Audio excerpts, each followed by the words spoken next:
Look, these are serious times.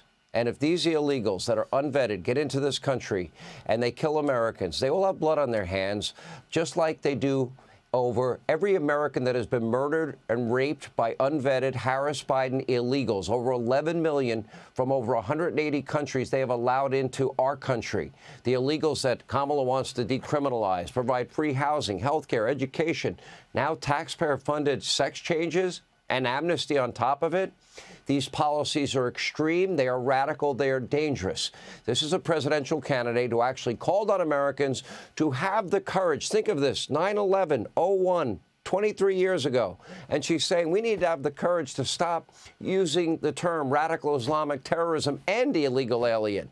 As America's borders are, radical extremist Kamala Harris, she is solely responsible for letting people with terror ties and these criminals that have committed murder and rape and other violent crimes and gangs to pour into our country from all over the world.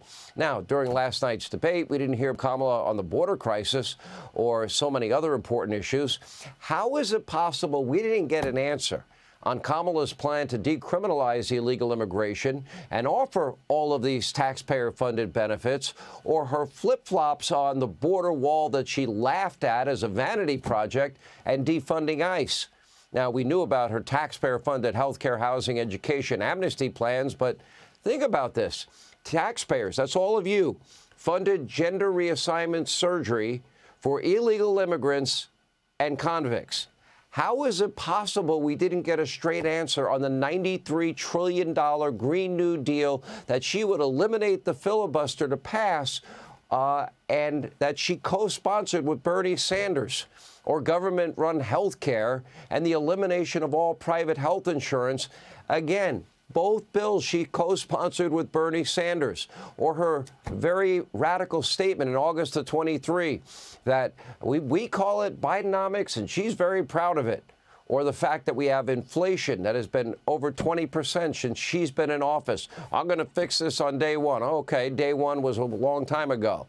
Or radical proposals to raise taxes through the roof, including unrealized capital gains. Even Mark Cuban realizes that'll ruin the economy.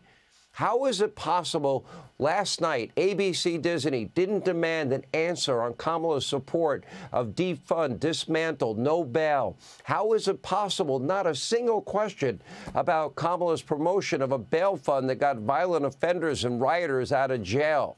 Nearly 600 riots in the summer of 2020, and she says the rioters won't stop, shouldn't stop, and she won't stop supporting these rioters and insurrectionists?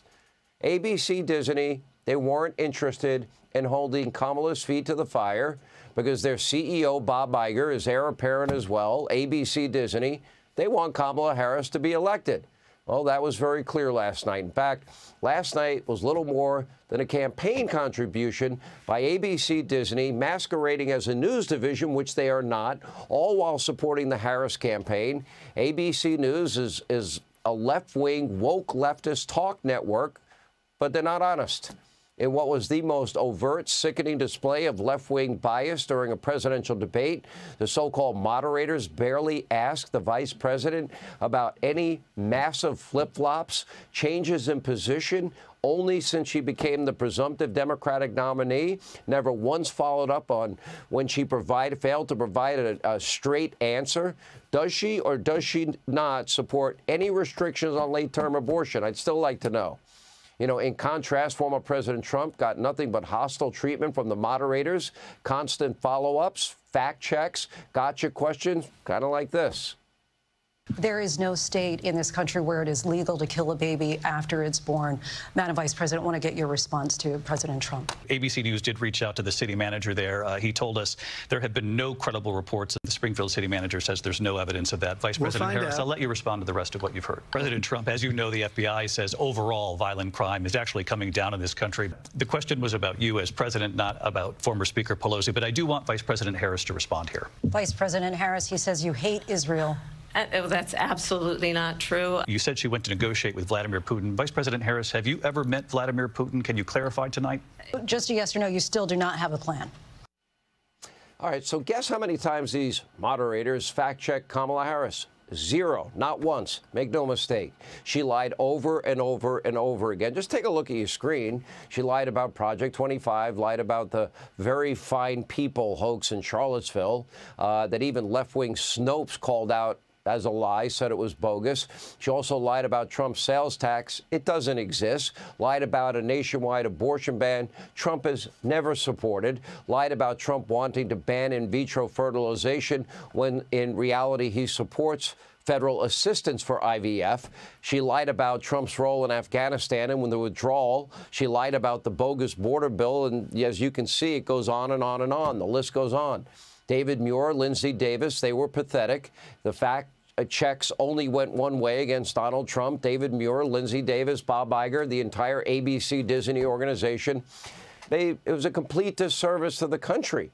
You know, nearly 60 days in, we don't know whether she still supports all of her stated radical positions that we have in her own words.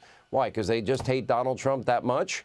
Kamala Harris didn't win a single primary vote, has participated in one interview. She has held 0 press conferences, no town halls. The policy positions on her website basically copied and pasted from the Biden campaign that she says she's trying to distance herself from.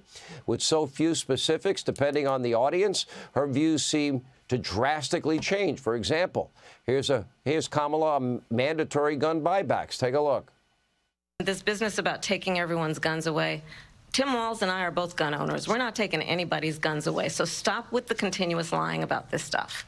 I support buybacks, and I think that, look, we have 5 million assault weapons on the streets of America. How mandatory is your gun buyback program? It's mandatory.